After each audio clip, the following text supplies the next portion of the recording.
ಸಣ್ಣ ಮಕ್ಕಳಿಗೆ ಗಾಡಿ ಕೊಟ್ರೆ ಅಪ್ಪ ಅಮ್ಮಂಗೆ ಜೈಲು, ಕುಡಿದು ಗಾಡಿ ಓಡಿಸಿದ್ರೆ ಕಾನೂನಿನ ಕುಣಿಕೆ. ನಮಸ್ಕಾರ ಸ್ನೇಹಿತರೆ, mastmaga.comಗೆ ಸ್ವಾಗತ. ನಾನು ಅಮರ್ ಪ್ರಸಾದ್. ಸ್ನೇಹಿತರೆ, ಅವರ ಹೆಸರು ಅಶ್ವಿನಿ ಮತ್ತು ಅನೀಶ್ ಅಂತ. ಇಬ್ಬರಿಗೂ ಸುಮಾರು 24 ವರ್ಷ ವಯಸ್ಸು. ಟೆಕ್ಕಿಗಳು, ಮಧ್ಯಪ್ರದೇಶ ಮೂಲದವರಾಗಿದ್ರು. ದೂರದ ಪುಣೆಯಲ್ಲಿ IT ಕಂಪನಿಯಲ್ಲಿ ಕೆಲಸ ಮಾಡ್ತಾ ಇದ್ರು. ಕಷ್ಟಪಟ್ಟು ಅವರ ಅಪ್ಪ ಅಮ್ಮ ಓದಿಸಿ ಅವ್ರನ್ನ ಇಂಜಿನಿಯರ್ಸ್ ಮಾಡಿದ್ರು. ಇವರು ಬಂದು ಇಲ್ಲಿ ಉದ್ಯೋಗ ಮಾಡಿ ಅವಾಗಷ್ಟೇ ದುಡಿಯೋಕೆ ಶುರು ಮಾಡಿದ್ರು. ಮೇ 19ನೇ ತಾರೀಕು ಸ್ನೇಹಿತರೊಂದಿಗೆ ಊಟ ಮುಗಿಸ್ಕೊಂಡು ಮನೆಗೆ ಬರುವಾಗ ಎಲ್ಲಿಂದಲೋ ಬಂದ ಪೋರ್ಷಾ ಕಾರು ದಿಢೀರ್ ಅಂತ ಇವ್ರ ಮೇಲೆ ಅಪ್ಪಳಿಸಿ ಬಿಡ್ತು.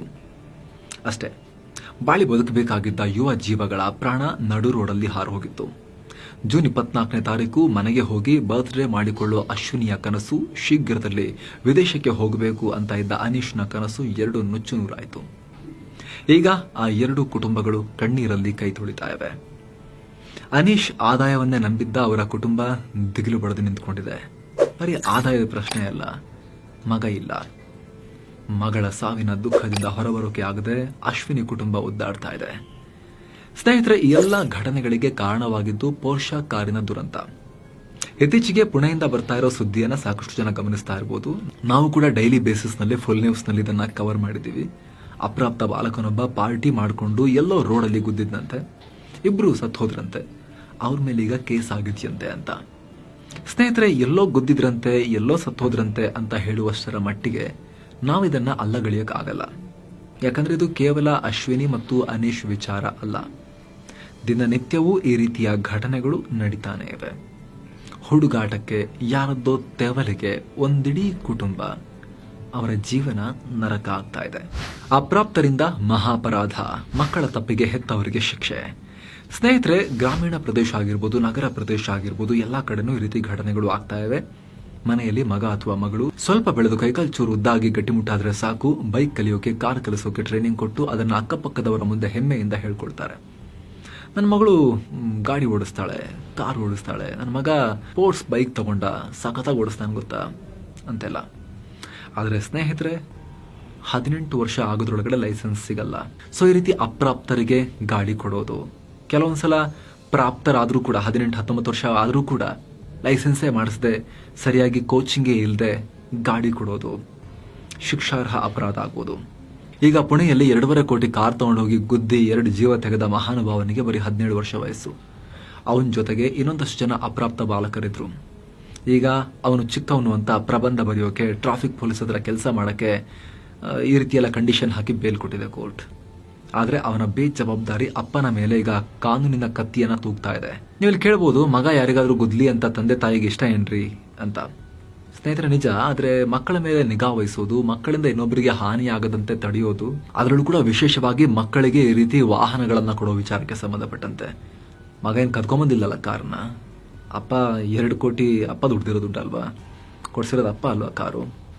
ಸೊ ಜವಾಬ್ದಾರಿ ತೋರಿಸಿಲ್ಲ ಅಂದ್ರೆ ಅಪ್ಪ ಅಮ್ಮನ ಮೇಲೆ ಕಾನೂನು ಕ್ರಮ ಜರುಗತ್ತೆ. ನಿಮ್ಗೆ ಗೊತ್ತಿರಲಿ, ಭಾರತದಲ್ಲಿ 18 ವರ್ಷಕ್ಕಿಂತ ಕಮ್ಮಿ ಇರೋರು ಮೋಟಾರು ವಾಹನಗಳನ್ನ ಚಲಾಯಿಸೋ ಹಾಗಿಲ್ಲ. ಸೈಕಲ್ ತಗೊಂಡು ಹೋಗ್ಬೋದು, ಆದ್ರೆ ಮೋಟಾರು ವಾಹನಗಳನ್ನ ಓಡಿಸೋ ಹಾಗಿಲ್ಲ. ಒಂದು ವೇಳೆ ಅದನ್ನ ಮೀರಿದ್ರೆ ಅದು ಶಿಕ್ಷಾರ್ಹ ಅಪರಾಧ ಆಗತ್ತೆ. ಭಾರತದ ಮೋಟಾರ್ಸ್ ವೆಹಿಕಲ್ ಆಕ್ಟ್ ಪ್ರಕಾರ ಜುವೆನೈಲ್ಸ್ ಅಂದ್ರೆ ಬಾಲಾಪರಾಧಿಗಳು ಮಾಡೋ ಅಪರಾಧಕ್ಕೆ ಆ ಕಾರಿನ ಮಾಲೀಕನ ಮೇಲೆ ಶಿಕ್ಷೆ ಇರುತ್ತೆ. ಆಕ್ಟ್ನ 119A ಇದನ್ನ ಹೇಳುತ್ತೆ. ಯಾವುದೇ ಅಪ್ರಾಪ್ತರು ಸಾರ್ವಜನಿಕ ಸ್ಥಳಗಳಲ್ಲಿ ಡ್ರೈವ್ ಮಾಡೋ ಹಾಗಿಲ್ಲ.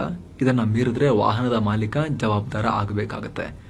ಈ ಅಪರಾಧಕ್ಕೆ ಬಾಲಾಪರಾಧಿ ಅಥವಾ ಆ ವಾಹನದ ಮಾಲೀಕನಿಗೆ 3 ವರ್ಷ ಜೈಲು ಅಥವಾ 25,000 ರೂಪಾಯಿ ದಂಡ, 1 ವರ್ಷ ಆ ವೆಹಿಕಲ್ ರಿಜಿಸ್ಟ್ರೇಷನ್ ಅನ್ನೇ ಕ್ಯಾನ್ಸಲ್ ಕೂಡ ಮಾಡಬಹುದು. ಈಗ ಇಬ್ಬರ ಪ್ರಾಣ ತೆಗೆದ ಆ ಪೋರ್ಷಾ ಟೇಕಾನ್ ಕಾರನ್ನ ಓಡಿಸ್ತಾ ಇದ್ದವನು ಅಪ್ರಾಪ್ತ ಮಾತ್ರ ಆಗಿರಲಿಲ್ಲ, ಕಂಠಪೂರ್ತಿ ಕುಡಿದಿದ್ದ ಕೂಡ. ಅದು ಎಷ್ಟು ಗೊತ್ತಾ, ಬರೀ 90 ನಿಮಿಷದಲ್ಲಿ, 1.5 ಗಂಟೆಯಲ್ಲಿ 48,000 ರೂಪಾಯಿ ಬಿಲ್ ಮಾಡಿದ್ರು ಇವರು. ಅಷ್ಟು ಖರ್ಚು ಮಾಡಿದ್ರು. ಬಿಲ್ ಸಿಕ್ಕಿದೆ ಪೊಲೀಸರಿಗೆ. ಸ್ನೇಹಿತರೆಲ್ಲ ಸೇರ್ಕೊಂಡು ಕುಡಿದಿದ್ದಾರೆ ಆ ರೀತಿ. ಆ ಮತ್ತನ್ನ ಇಳಿಸೋಕೆ ರೋಡಿಗೆ ಬಂದಿದ್ದಾನೆ, ದುಬಾರಿ ಕಾರ್ ತಗೊಂಡು ಶೋಕಿ ಮಾಡಕ್ಕೆ. ನಿಮ್ಗೆ ಗೊತ್ತಿರೋ ಹಾಗೆ ಭಾರತದಲ್ಲಿ ಕುಡಿದು ಗಾಡಿ ಓಡಿಸೋದು ಇಲ್ಲೀಗಲ್, ಶಿಕ್ಷಾರ್ಹ ಅಪರಾಧ. ಬರೀ ಕುಡಿತಾ ಅಲ್ಲ, ಯಾವುದೇ ನಶೆಯನ್ನ ಮಾಡಿಕೊಂಡು ರೋಡಿಗೆ ಇಳಿದ್ರೆ ಶಿಕ್ಷೆ ಅನುಭವಿಸಬೇಕಾಗತ್ತೆ. ಮೊದಲ ಬಾರಿ ಈ ರೀತಿ ಅಪರಾಧ ಮಾಡಿದ್ರೆ ಅಪ್ ಟು 6 ತಿಂಗಳ ಜೈಲು ಅಥವಾ 10,000 ರೂಪಾಯಿವರೆಗೆ ದಂಡ ಕಟ್ಟಬೇಕಾಗತ್ತೆ, ಅಥವಾ 2 ಆಗ್ಬೋದು. 3 ವರ್ಷದ ಒಳಗೆ 2ನೇ ಸಲ ಅದೇ ರಿಪೀಟ್ ಆದ್ರೆ ಆತನಿಗೆ 2 ವರ್ಷ ಜೈಲು ಮತ್ತು 15,000 ರೂಪಾಯಿ ದಂಡ ಕಟ್ಟಬೇಕಾಗತ್ತೆ. ಆಕ್ಚುಲಿ ತುಂಬಾ ಗಂಭೀರವಾದ ಅಪರಾಧ ಇದು. ಯಾರ್ದಾರು ಜೀವ ಹೋಗ್ಬೋದು ಈ ರೀತಿ ಕುಡಿದು ಈ ನಶೆ ಮಾಡ್ಕೊಂಬಂದು ಗಾಡಿ ಓಡಿಸೋದು. ಗಂಭೀರವಾದ ದಂಡವನ್ನ ಹಾಕಬೇಕಾಗತ್ತೆ. ಡ್ರಿಂಕ್ ಅಂಡ್ ಡ್ರೈವಿಗೆ ಜೈಲು ಶಿಕ್ಷೆ ಓಕೆ, 2 ವರ್ಷ 6 ತಿಂಗಳು ಈ ಥರದ್ದೆಲ್ಲ. ಆದರೆ ಈ ದಂಡ 10,000 ರೂಪಾಯಿ 15,000 ರೂಪಾಯಿ ಇಲ್ಲ. ಅವ್ರು ಯಾವ ಗಾಡಿ ತಂದಿರ್ತಾರೋ ಆ ಗಾಡಿಯ ವ್ಯಾಲ್ಯೂನ 5-10 ಪಟ್ಟು ಹಾಕಬೇಕು ಅವರಿಗೆ. ಒಂದ್ಸಲಿ ಮಾಡಿದ ತಪ್ಪಿಗೆ ಜೀವಮಾನ ಪೂರ್ತಿ ದುಡಿಯಂಗಾಗಬೇಕು. ಆ ರೀತಿ ಗಂಭೀರ ಪ್ರಮಾಣದ ಪನಿಷ್ಮೆಂಟ್ ಇರಬೇಕು, ಇಲ್ಲಾಂದ್ರೆ ಕಷ್ಟ. ಓಕೆ, ಸಣ್ಣ ಅಪರಾಧ ಅಲ್ಲ ಇದು. ಯಾರ್ದಾರು ಜೀವ ಹೋಗ್ಬೋದು, ಅಮಾಯಕ ಜೀವ ಹೋಗ್ಬೋದು ಇದರಿಂದ, ಇವ್ರು ಮಾಡೋ ಕೆಲಸಕ್ಕೆ. ಇರಲಿ, ಸದ್ಯಕ್ಕೆ ಇಷ್ಟು ರೂಲ್ಸ್ ಇದೆ. ಇಷ್ಟೆಲ್ಲ ರೂಲ್ಸ್ ಇದ್ರೂ ಕೂಡ ಈತ ಡ್ರಿಂಕ್ ಆ್ಯಂಡ್ ಡ್ರೈವ್ ಮಾಡಿ, ಅದು ಕೂಡ 18 ವರ್ಷ ತುಂಬಕ್ಕೂ ಮೊದಲೇ ಮಾಡಿರೋದು ಇನ್ನೂ ಆಘಾತಕಾರಿ ವಿಚಾರ. ನಿಮ್ಗೆ ಗೊತ್ತಿರೋ ಹಾಗೆ ಭಾರತದಲ್ಲಿ 18 ವರ್ಷ ತುಂಬಕ್ಕೂ ಮೊದಲೇ ಮದ್ಯ ಸೇವನೆಗೂ ಅವಕಾಶ ಇಲ್ಲ. ಒಂದೊಂದು ಸ್ಟೇಟಲ್ಲಂತೂ ಇದನ್ನ ಬ್ಯಾನೇ ಮಾಡಲಾಗಿದೆ. ಬಿಹಾರ, ಗುಜರಾತ್, ಮಿಜೋರಾಂ, ನಾಗಾಲ್ಯಾಂಡ್, ಲಕ್ಷದ್ವೀಪಗಳಲ್ಲಿ ಆಲ್ಕೋಹಾಲೇ ಬ್ಯಾನ್ ಇದೆ. ಹಾಗೆ ದಿಲ್ಲಿ, ಹರಿಯಾಣ ಸೇರಿ ಅನೇಕ ರಾಜ್ಯಗಳಲ್ಲಿ 25 ವರ್ಷಕ್ಕಿಂತ ಕಮ್ಮಿ ಏಜಲ್ಲಿ ಕುಡಿದ್ರೆ ಶಿಕ್ಷಾರ್ಹ ಅಪರಾಧ ಇದೆ. ಅಸ್ಸಾಂನಲ್ಲಿ 21 ವರ್ಷ ಇದ್ರೆ, ಕರ್ನಾಟಕ, ಗೋವಾ, ಹಿಮಾಚಲದಂತಹ ರಾಜ್ಯಗಳಲ್ಲಿ ಕಮ್ಮಿ ಅಂದ್ರೆ 18 ವರ್ಷಕ್ಕಿಟ್ಟಿದ್ದಾರೆ. ಇದನ್ನ 21 ವರ್ಷಕ್ಕೆ ಏರಿಸೋ ಕುರಿತು ನಮ್ಮ ರಾಜ್ಯದಲ್ಲಿ ಒಂದಷ್ಟು ಚರ್ಚೆಗಳಾದವು. ಆದ್ರೆ ಅದು ಚರ್ಚೆಯಾಗೆ ಉಳ್ಕೊಳ್ತು. ಇಲ್ಲಿ 21ರ ಕತೆ, 25ರ ಕತೆ ಬಿಡಿ, 18ರ ರೂಲ್ಸ್ ಆದ್ರೂ ಸರಿಯಾಗಿ ಪಾಲನೆ ಆಗ್ತಾ ಇದೆಯಾ? 15 ವರ್ಷದಿಂದಲೇ ಕುಡಿಯೋಕ್ ಶುರು ಮಾಡ್ತಾರೆ. ನಿಮಗೆ ಆಶ್ಚರ್ಯ ಆಗ್ಬೋದು, ದೇಶದ ಒಟ್ಟು ಕುಡುಕರಲ್ಲಿ 15ರಿಂದ 39 ವಯಸ್ಸಿನವರೇ 59%ರಷ್ಟಿದ್ದಾರೆ.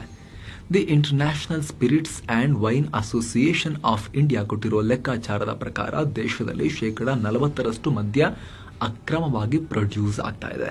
2016ರಲ್ಲಿ ನಡೆದ ಸರ್ವೆನಲ್ಲಿ ದೇಶದಲ್ಲಿ ಪ್ರತಿಯೊಬ್ಬರು ವರ್ಷಕ್ಕೆ 5.7 ಲೀಟರ್ ಮದ್ಯ ಕುಡಿತಾರೆ ಅಂತ ಹೇಳಿತ್ತು. ಅಂಕಿಅಂಶಗಳು ಹೇಳೋ ಪ್ರಕಾರ ದೇಶದಲ್ಲಿ 30% ಟೀನೇಜರ್ಸ್ ಅಂದ್ರೆ 13ರಿಂದ 18 ವರ್ಷದವರ ಪೈಕಿ 30%ರಷ್ಟು ಅಪ್ರಾಪ್ತರು ಮದ್ಯ ಸೇವನೆ ಮಾಡಿದ್ದಾರೆ. 75%ರಷ್ಟು ಯಂಗ್ಸ್ಟರ್ಸ್ ಅಂದ್ರೆ 21 ವರ್ಷ ತುಂಬಕ್ಕೂ ಮೊದಲೇ ಆಲ್ಕೋಹಾಲ್ ಟ್ರೈ ಮಾಡಿದ್ದಾರೆ. 47%ರಷ್ಟು ಮಂದಿ ಧೂಮಪಾನ ಮಾಡಿದ್ದಾರೆ. 20%ರಷ್ಟು ಮಂದಿ ನಶಾ ಸಾಮಗ್ರಿ ಸೇವನೆ ಮಾಡಿದ್ದಾರೆ. 30%ರಷ್ಟು ಮಂದಿ ಹುಕ್ಕಾ ಸೇವನೆ ಮಾಡಿದ್ದಾರೆ. ದೇಶ, ಇಂದಿನ ಯುವಕರೇ ಮುಂದಿನ ಪ್ರಜೆಗಳು, ದೇಶದ ಭವಿಷ್ಯ ನಶೆಲ್ ತೂರಾಡ್ತಾ ಇದೆ. ದೇಶದ ಯುವ ಜನತೆ ಬಹಳ ಬಹಳ ಬೇಸರದ ವಿಚಾರ. ಈಗ ಪೋರ್ಷ ಅಪಘಾತ ನಡೆದ ಮಹಾರಾಷ್ಟ್ರದಲ್ಲೂ ಕೂಡ ಏನ್ ಕಮ್ಮಿ ರೂಲ್ಸ್ ಇರಲಿಲ್ಲ. ಅಲ್ಲಿ 25 ವರ್ಷಕ್ಕಿಂತ ಕಮ್ಮಿ ವಯಸ್ಸಲ್ಲಿ ಮದ್ಯ ತಗೊಂಡ್ರೆ ಅದು ಶಿಕ್ಷಾರ್ಹ ಅಪರಾಧ ಅಂತ ರೂಲ್ಸ್ ಹಾಕೊಂಡಿದ್ದಾರೆ. ಆದ್ರೆ ಅಲ್ಲಿ ಆಗಿರೋದೇ ಬೇರೆ. ಸೋ ಕಾಲ್ಡ್ ಪ್ರತಿಷ್ಠಿತ ಪಬ್ನಲ್ಲಿ 18 ವರ್ಷ ತುಂಬದ ಮಕ್ಕಳಿಗೂ ಜಾಗ ಕೊಟ್ಟು ಅವರಿಂದ ದುಡ್ಡು ಇಸ್ಕೊಂಡು ಅವ್ರಿಗೆ ಕುಡಿಸಿ ಕಳಿಸಿದ್ದಾರೆ. ಅವರೇನ್ ಬಾಯಿಗಿಟ್ಟು ಕುಡ್ದಿಲ್ಲ, ಇವರು ತಗೊಂಡು ಕುಡಿದು ಪೇ ಮಾಡಿ ಬಂದಿದ್ದಾರೆ. ಆಧಾರ್ ಕಾರ್ಡ್ ಚೆಕ್ ಮಾಡಕ್ಕಾಗತ್ತಾ? ಮಾಡಿಲ್ಲ ಅವರು. ಆದ್ರೂ ಕೂಡ ಅವ್ರದ್ದೇನು ತಪ್ಪೇ ಇಲ್ಲ ಅಂತ ಹೇಳಕ್ಕಾಗಲ್ಲ. ಅವ್ರದ್ದು ಕೂಡ ಜವಾಬ್ದಾರಿ ಇರುತ್ತೆ. ಆ ಮದ್ಯ ಮಾರಾಟ ಮಾಡುವ ಮಾಲೀಕನ ಮೇಲೂ ಕೂಡ ಕೇಸ್ ಹಾಕಲಾಗಿದೆ.